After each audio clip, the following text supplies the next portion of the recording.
उत्तर प्रदेश की 2 लोकसभा सीटों पर हो रहे उपचुनाव में समाजवादी पार्टी की प्रतिष्ठा दांव पर है। वहीं दूसरी तरफ सत्ता वापसी के बाद योगी सरकार की पहली परीक्षा भी। अब इस उपचुनाव में सपा और बीजेपी की सीधी टक्कर दिखाई दे रही है।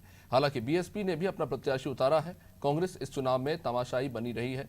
आपको बता दें कि दोनों सीटें सपा सांसदों द्वारा इस्तीफे के बाद खाली हुई। समाजवादी पार्टी इन दोनों सीटों पर जीत हासिल करने के लिए एड़ी चोटी का जोर लगा रही है, तो बीजेपी इसे नए चक्रव्यूह के साथ जीतना चाहती है। उत्तर प्रदेश में विधानसभा चुनाव होने के बाद पहली बार उपचुनाव हो रहा है। प्रदेश की 2 लोकसभा सीट आजमगढ़ और रामपुर में होने वाले उपचुनाव में योगी सरकार की पहली अग्नि परीक्षा होगी। ये दोनों सीटें सपा अध्यक्ष अखिलेश यादव के आजमगढ़ और आजम खान के रामपुर सीट से इस्तीफा देने के बाद खाली हुई है।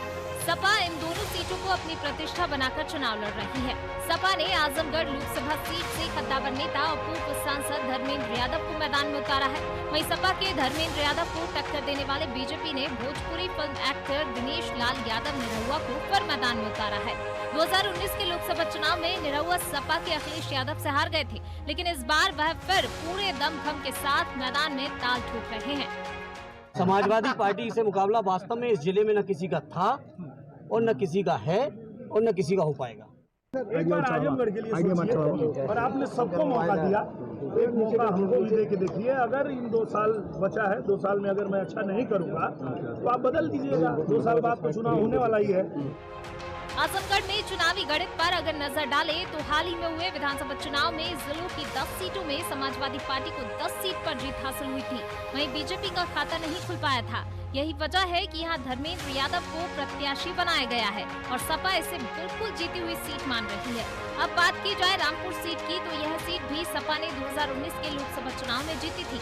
यहाँ पर सपा के कद्दावर नेता आजम खान के करीबी आसिम राजा को टिकट दिया गया है। वहीं प्रदेश में बीजेपी की सरकार है और चुनावी रणनीति के हिसाब से देखें तो बीजेपी जीत हासिल करने के लिए सभी दांव लगाने को तैयार है। ऐसे में आजमगढ़ और रामपुर की लोकसभा सीट पर सपा की लड़ाई सीधे बीजेपी से होती हुई दिखाई दे रही है। बीजेपी इन दोनों सीट पर किसी भी हाल में जीत हासिल करने के लिए बेताब है। उपचुनाव में भारतीय जनता पार्टी को आजमगढ़ के जनता जनार्दन ने मन बना चुका और हमें लगता है कि यहाँ इस बार कमल खिलेगा और लोकसभा में यहाँ का कमल पहुँचेगा, ऐसा मुझे पूर्ण विश्वास है और आत्मविश्वास भी। इस उपचुनाव में सपा और भाजपा के बीच सीधी टक्कर देखी जा रही है, तो कांग्रेस ने उपचुनाव न लड़ने का फैसला किया है। वहीं दूसरी तरफ बीएसपी ने सिर्फ आजमगढ़ से अपना उम्मीदवार उतारा है। विशेषज्ञों की माने तो रामपुर में बीएसपी द्वारा उम्मीदवार न देने का सीधा फायदा सपा का होता दिख रहा है।